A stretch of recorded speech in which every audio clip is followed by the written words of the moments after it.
Hello again. Good evening, good morning, good afternoon. Welcome to Buhay Meets, where we're going to meet the next generation of pro-life warriors. A few days ago, we talked to RJ Moriones, who's the head of Live Life, the Live Life pillar of Live Christ, Share Christ, that really talks about the advocacy of life. And now we're going to talk to more people who are involved in Live Life. And we have three of them here. I'll introduce them to you. First up is Paul Tropicales. Hi, Paul. Hello, Abby. Hello. Second one is Elbert Liporada. Hello, Elbert. Hello. And third, but not the least, is Karen Penetrante. Hello, Good everyone. evening. Hello. Okay. So siguro maybe you can one by one just give us a background of who you are and how did you get into Live Life. Okay. Paul, ikaw muna. All right, so good evening once again. Friends, my name is Paul Tropicales.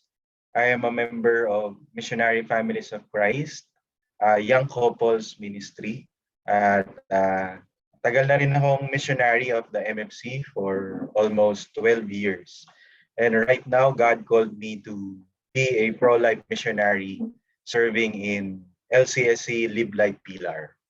Yeah, so a missionary background now in Live Life. Ikaw, Elbert, what's your background?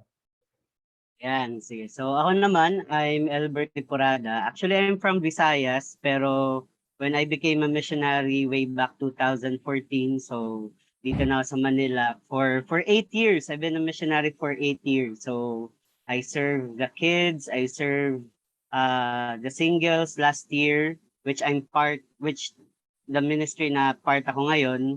And I'm also serving right now. It's my first year serving the Live Life Pillar. So, yun. Masaya. Magandang Okay. buhay sa lahat. Magandang buhay. How about you, Karen? Anong background mo?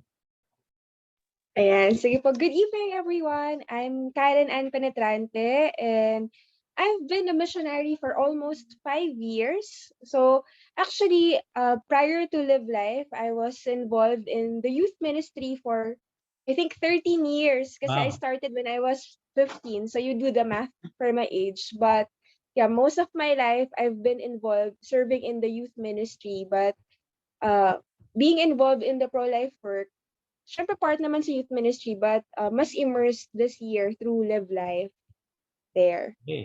Okay, how about, my next question siguro is, being in Live Life, siguro a lot of you, a few months pa lang, right? Being in Live Life.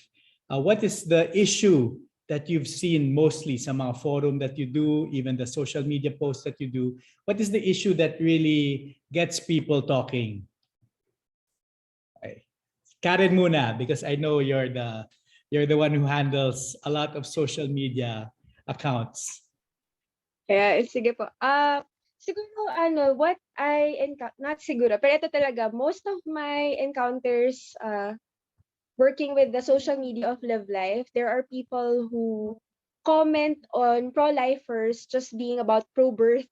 Ayan. So parang pag pro-life work yung ginagawa, dahil lang pro-birth, parang kapag nanganak na yung baby, tapos na yung problem ng pro-life work. But I hope that more and more people would realize that pro-life is not just about pro-birth, or it's not just about pregnancy, but there's so much more about being pro-life. Syempre, life itself, ang dami nang pwedeng pag-usapan, marriage, family, faith, and all those things. So, ayun talaga, parang sometimes when most of the time, that's the comment that I see na kayong mga pro-lifers kayo, yan lang naman gusto ninyo, manganak yung mga tao, like bunnies. Pero actually, ang dami pang dapat pang pag-usapan, more than that. Ayun po. Yeah, I've heard that also, pro-life and pro-birth. At first, hindi ko alam anong difference kasi sa akin, parang pareho lang yon. And then when I researched about it, yun nga, a lot of pro-choicers say, we only care about the baby in the womb. Pag lumabas na, wala na tayong pake. Which is another attack on being pro-life. Yan, ikaw Albert, what is your experience? Anong mga memorable or challenging experiences you've had doing Live Life work? Ako kuya, 2 weeks ago, last Saturday, I had this engagement sa prison nga.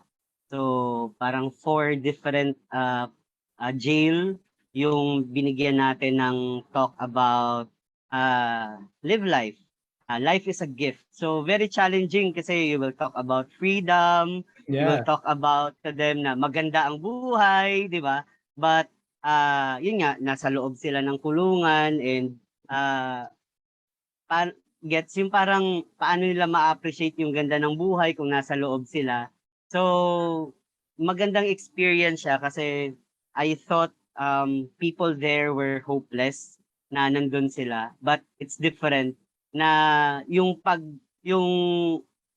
situation nila doon, nakikita nila as something na not as parusa or a punishment from God, but an opportunity to claim their second chance, to renew their life again for their family and for them to start a new life if ever makalabas sila sa kulungan. So naka-inspire ko. Yeah, and challenging yun. And then parang everybody just needs to listen, hear the message, no? And yung reaction nila will depend on the situation that they're in. Right? Ikaw, Paul, what's your biggest challenge or experience doing Live Life Worth for the past few months? In the past few months, nagkaroon kami ng mga engagement sa mga college schools, even high schools, ganyan, private school. Actually, it's a, you call this one, Catholic schools. Then, upon receiving yung mga comments nila or feedback after our forums, marami kaming naririnig and na feedback na natitriggered sila sa mga sinasabi namin about homosexuality, about the reality of abortion, divorce that affects the family and the life. For me, yung effect niya sa akin, na aawa ako sa kanila kasi yung hindi nila nakikita yung beauty nung plano ng Diyos sa buhay nila. And for me, mas nag-expand yung puso ko na gawin yung mission na to. Yung more than malungkot din or mainis, yung to look on the other side na there's hope. Kailangan pang hard work is really important sa mission na to. Maging intentional in doing this work of pro-life. Yun lang kaya. That's true. And the three of you are doing such great work. Alam ko, Live Life is one of the more challenging topics or mission that we're doing, especially now with all the influences. I just realized the three of you are in different life stages, diba? So what do you see the Live Life mission is for people in your life stage? Like Elbert, you're single. What is that mission that Live Life has for single people? Nice bird. Single for now. Yeah.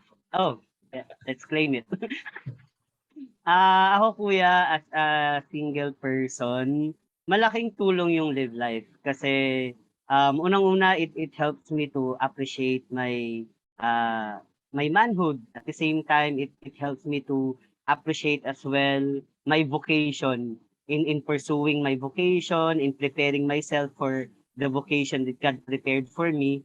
And eventually, in pursuing family life, na mas pahalagahan pa talaga yung aside sa buhay, pahalagan yung pamilya. Kasi nga, yung inaatake ngayon ni Satanas ay yung pamilya. So, Live Life helps me to prepare myself and to equip myself as well sa pamilya na bubuuin ko in the future. Yeah, thanks. How about you, Karen? As a newly engaged person about to enter married life, what do you think is yung mga issues that Live Life will affect you? Upon reflecting, kasi I think it's just more than a week pa lang ata akong engaged, ganyan. Tapos when I reflect on it, I really thank God for the timing yung timing ni God kung kailan ako tinawag to live life, and how He's really been preparing me to this beautiful gift and beautiful vocation na matatanggap ko in a few months. Yes, few months naman na.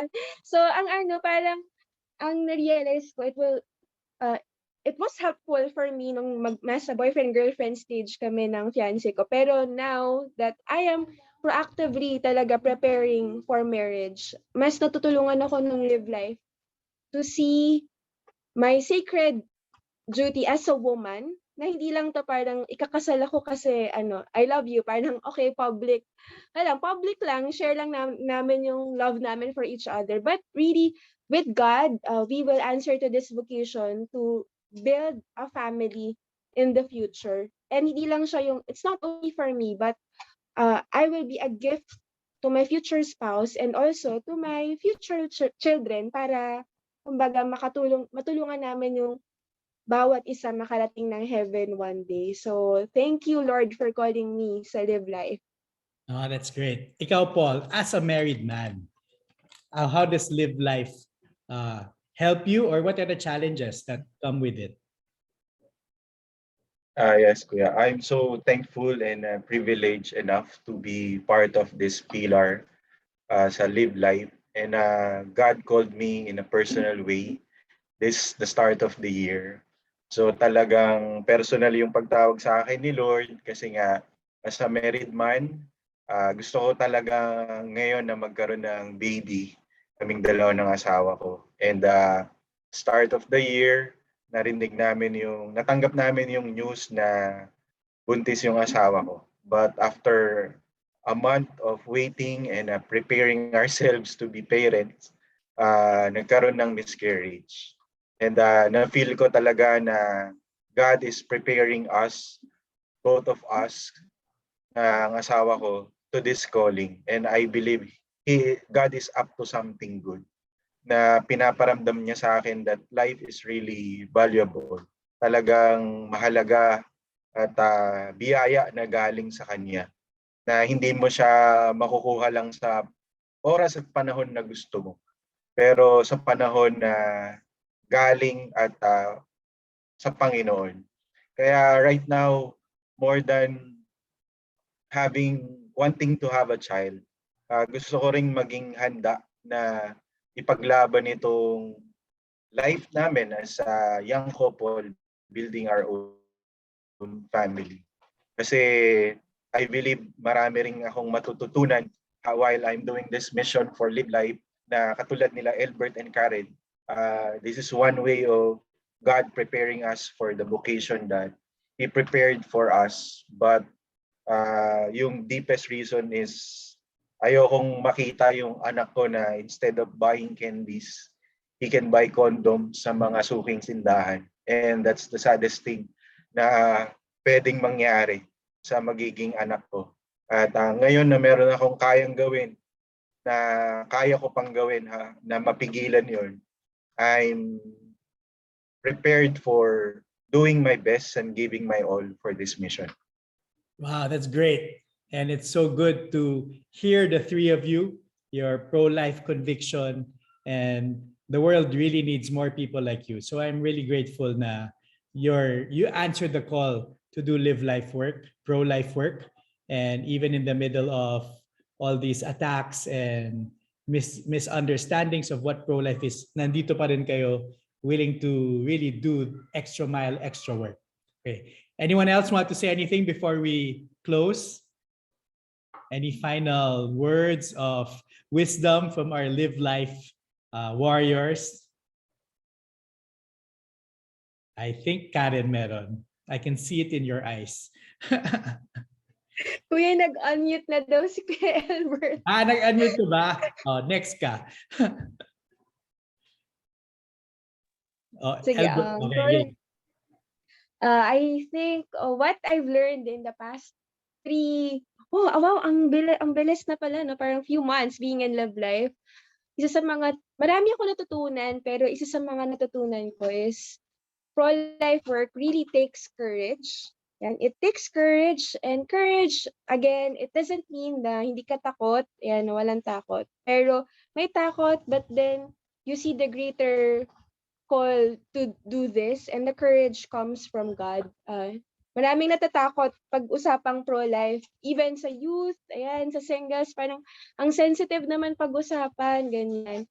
Pero we must be able to defend what is true, what is good and beautiful. We must be able to defend what is of God, ayan, which is pro-life work.